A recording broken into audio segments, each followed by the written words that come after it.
Hello दोस्तों, स्वागत है हमारे यूट्यूब चैनल इलाहाबाद स्टडी में।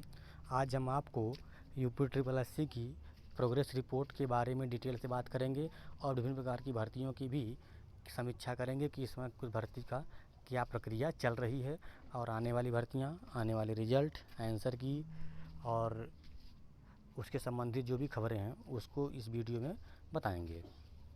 तो चलिए वीडियो को शुरू करते हैं और देखते हैं कि क्या क्या खबर है। जैसा कि अभी आपने देखा होगा कि जूनियर असिस्टेंट 2019 का रिज़ल्ट जो है फाइनली घोषित कर दिया है, जिसमें 1400 के करीब पदों में 20 से 25 सीटों पर अभ्यर्थी का चयन नहीं हो पाया है, योग्य अभ्यर्थी नहीं मिले हैं। तो अब इनका तो रिज़ल्ट आ गया है। 16 वालों का भी तो जो जूनियर असिस्टेंट 2016 थे उनका विभाग आवंटन अभी नहीं हुआ है और जूनियर असिस्टेंट 2019 का तो रिज़ल्ट तो जारी कर दिया है, लेकिन अब बात फंस रही है कि ज्वाइनिंग कब तक होगी। तो एक बात क्लियर कि जूनियर असिस्टेंट 2019 की ज्वाइनिंग होली तक मान के चलिए, यानी जूनियर असिस्टेंट 2019 जिनका रिज़ल्ट आया है और वो खुश हो रहे हैं कि हमारी ज्वाइनिंग 1 महीने में हो जाएगी, तो ये जान लें कि इनकी ज्वाइनिंग न्यूनतम आप होली तक मान के चलिए, क्योंकि इस समय अक्टूबर में तो रिज़ल्ट आया है, नवंबर दिसंबर, चूँकि दिसंबर लास्ट में छुट्टी रहती है कम से कम ठंडी की, तो जनवरी फरवरी, तो आप जो जुलाई यानी होली तक, मार्च तक आप मान के चलिए कि मार्च तक ही आपकी जूनियर असिस्टेंट 2019 की ज्वाइनिंग हो पाएगी, उसी के आसपास हो पाएगी। अगर इससे पहले यदि आप दबाव बनाते हैं, धरना देते हैं तो हो सकता है, लेकिन सामान्य जो कार्य प्रणाली है यूपी ट्रिपल एससी की, उसके तहत यही है कि जूनियर असिस्टेंट 2019 का ज्वाइनिंग जो है होली तक ही हो पाएगी। इसके पहले संभावना कम नज़र आती है। जैसा कि पिछले आपने देखा होगा कि अभी जाकर के आबकारी सिपाही की जाकर के अभी 2-3 दिन पहले जो है लखनऊ में एक समारोह का आयोजन करके नियुक्ति पत्र वितरण कार्यक्रम हुआ, जबकि उसका रिजल्ट पिछले 6 महीने पहले से आया हुआ था। तो ये बात क्लियर होगा कि जूनियर असिस्टेंट 2019 की ज्वाइनिंग जो है होली तक मान के चलिए। अब देखिए जानकारी और करें, ईडब्ल्यूएस अगर किसी का गलत निकला तो उसे बाहर किया जाएगा। यानी देखिए उसमें कई लोग ईडब्ल्यूएस जो है वैकेंसी के बाद लगाए हैं, या फिर जब यानी जो क्राइटेरिया यूपी ट्रिपल एससी मांगा था उसको फिल नहीं कर रहे हैं, उसके बाद भी अगर उनका चयन ईडब्ल्यूएस में हुआ है, तो अगर उसके द्वारा जांच की जाती है और जांच में सही नहीं पाया जाता है तो उनको वैकेंसी से बाहर कर दिया जाएगा। इसमें किसी भी प्रकार की कोई सुनवाई नहीं होगी, क्योंकि उसने पहले ही कहा है कि वैकेंसी के लास्ट डेट और जब से लेकर के जब तक उसने क्राइटेरिया निर्धारित किया है उसी के बीच में जो अभ्यर्थी आएंगे उन्हीं के ईडब्ल्यूएस को वैलिड माना जाएगा। अन्यथा अगर आप उस तरह के अलावा कोई और एड्रेस लगाते हैं तो आपको इनवैलिड मानते हुए आपके रिजल्ट को निरस्त कर दिया जाएगा। जिसकी जानकारी का पहले बता दी गई कि ईडब्ल्यूएस अगर किसी का गलत निकला तो उसे बाहर किया जाएगा। तो ये बात मान के चलिए कि जिसका भी ईडब्ल्यूएस अगर गलत होगा, यानी गलत का मतलब ये है कि उन्होंने या तो फर्जी बनवाया होगा, या फिर जो यूपी ट्रिपल एससी ने मानक तय किया है कि इस डेट से लेकर इस डेट के बीच का ही ईडब्ल्यूएस मांगेंगे, अगर उसके अलावा किसी अन्य का ईडब्ल्यूएस होगा तो उसको इनवैलिड कर दिया जाएगा।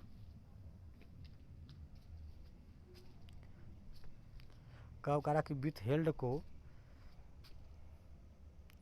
जांच के बाद ही ज्वाइनिंग मिलेगी, क्योंकि आपने देखा होगा कि कुछ अभ्यर्थियों को विथ हेल्ड किया गया है और कुछ लोगों को प्रोविजनल लिखा हुआ रिजल्ट में आया हुआ है। तो जो प्रोविजनल वाले अभ्यर्थी हैं उनका तो कुछ डॉक्यूमेंट छूटा होगा, वो डॉक्यूमेंट जमा कर देंगे तो उनका तो सही हो जाएगा, लेकिन जिनको विथ हेल्ड किया गया है उसमें उनके डॉक्यूमेंट को लेकर के कुछ संशय है आयोग को, उनका डॉक्यूमेंट फिर से चेक किया जाएगा वहाँ पर, और अगर फिर से चेक करने के बाद अगर डॉक्यूमेंट सही पा जाते हैं तभी उनकी ज्वाइनिंग होगी, लेकिन जब तक उनका डॉक्यूमेंट वेरिफिकेशन नहीं हो जाएगा दोबारा तब तक उनकी ज्वाइनिंग नहीं होने वाली है। क्योंकि इसमें कई अभ्यर्थी जो है कोर्ट्स के द्वारा भी आए हुए हैं, तो उनका भी तो विथहेल्ड नहीं किया गया, लेकिन जिनको चाहे वो कोई अभ्यर्थी हो जिनके ऊपर आयोग को शक था उनको विथहेल्ड किया कर दिया है, और विथहेल्ड करने के बाद उन्होंने कहा है कि हम इसका अलग से इनकी जांच करेंगे और जो भी अभ्यर्थी पाए जाएंगे उसके बाद ही हम इनको ज्वाइनिंग देंगे। अब देखिए कह रहा कि जूनियर असिस्टेंट 2019 का काम फिलहाल पेट तक रोक दिया गया है। देखिए बीच में जानकारी ये आई थी कि जो विभाग आवंटन की प्रक्रिया है जूनियर असिस्टेंट 2016 का, उसमें कार्रवाई तेज़ कर दी गई है। लेकिन अब जो है चूँकि पेट का आप जानते हैं कि पेट एक बड़ी परीक्षा है और इसमें लगभग 34 लाख के करीब अभ्यर्थी जो हैं इसमें सम्मिलित होंगे। तो उसी की कार्रवाई को लिया, उसके सेंटर पे जाना, पेपर संबंधी जानकारी जो भी है, इसीलिए इस समय जो है जूनियर असिस्टेंट 2016 का काम रोक दिया गया है। अब जब पेट हो जाएगा 15-16 के, उसके बाद ही आपको जूनियर असिस्टेंट 2016 का काम फिर से शुरू होगा। या आप मान के चलिए कि आपका विभाग आवंटन अब दीपावली के बाद ही हो पाएगा, इसके पहले होने की कोई संभावना नहीं नज़र आती है। इसके अलावा अगर बात करें तो अपकमिंग वैकेंसी की, तो अभी आपने देखा होगा कि अभी वन दरोगा की वैकेंसी का फॉर्म फिलअप हो रहा है, एक वैकेंसी हो गई। इसके अलावा मुहर्रिर के 92 पदों पर विज्ञापन जारी हो गया है। इसमें यह भी पेट 2021 के द्वारा ही आएगा। इसके अलावा अगर बताएं तो दीपावली के पहले जूनियर असिस्टेंट के 2022 का विज्ञापन जारी हो जाएगा और यह विज्ञापन आपको दीपावली के पहले देखने को मिलेगा। इस विज्ञापन के बाद जूनियर असिस्टेंट 2022 के विज्ञापन के बाद आपको अकाउंटेंट की भर्ती का नोटिफिकेशन देखने को मिलेगा और अकाउंटेंट की भर्ती का नोटिफिकेशन आपको दीपावली के बाद देखने को मिलेगा। यानी पेट 2022 से लगभग अभी 3 से 4 वैकेंसियाँ आने वाली हैं। अब हम बात करते हैं कि अब रिज़ल्ट के बारे में। तो आपने देखा कि जूनियर असिस्टेंट 2019 का तो रिज़ल्ट आ गया है। अगला रिज़ल्ट जो आएगा वह लोअर 2019 का रिज़ल्ट आएगा। यह रिज़ल्ट आपको दीपावली तक देखने को मिलेगा। यानी इसके बाद जो रिज़ल्ट आएगा लोअर का रिज़ल्ट आएगा। लोअर के रिज़ल्ट के बाद तब जाकर के जेई के रिज़ल्ट पर कार्रवाई शुरू होगी। इसके अलावा 2-3 रिज़ल्ट और बचे हुए हैं जिन पर हो सकता है कि उसका रिज़ल्ट पहले घोषित कर दिया जाए।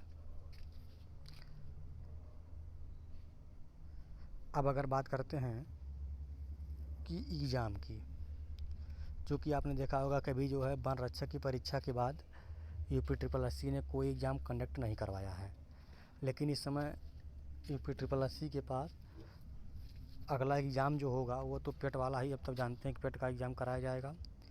पेट के एग्ज़ाम के बाद UPSSC के पास एक मुख्य सेविका वाला एक भर्ती है, उसको करवाना है। मुख्य सेविका के साथ टेक्निकल असिस्टेंट की वैकेंसी है, इसका अभी तक कोई कार्रवाई नहीं चल रही है, इसका एग्ज़ाम कंडक्ट करवाना है। इसके अलावा अगर देखा जाए तो ITI इंस्ट्रक्टर का भी एग्ज़ाम अभी होना है और इसके अलावा 3-4 वैकेंसियाँ और हैं जिनका अभी तक एग्ज़ाम नहीं हुआ है। तो आपके मान के सबसे पहले इसका एग्ज़ाम होगा, उसमें मुख्य सेविका का एग्ज़ाम होगा। पेट के बाद नया एग्ज़ाम जो डेट आएगी वह मुख्य सेविका का एग्ज़ाम कंडक्ट करवाया जाएगा, चूँकि इसमें अभ्यर्थी कम हैं और इसको जल्दी से पूरा किया जाएगा, इसमें सीट भी अधिक है। अब बात करते हैं नेकपाल भर्ती को लेकर के।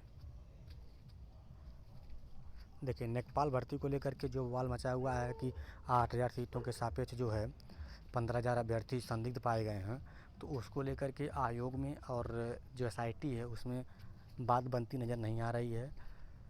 अब आयोग ने कहा है कि हम 15,000 बच्चों का जो 3 गुना 4 गुना रिजल्ट देंगे, उसके बाद ऊपर के जो 15,000 बच्चे रहेंगे उसका हम लिस्ट जो है SIT को सौंप देंगे और SIT वीडियो उसकी जांच करेगी और वीडियो फुटेज के ज़रिए, CCTV फुटेज के ज़रिए इन पर निशाक्त करेगी कि कौन अभ्यर्थी सही है कौन गलत है।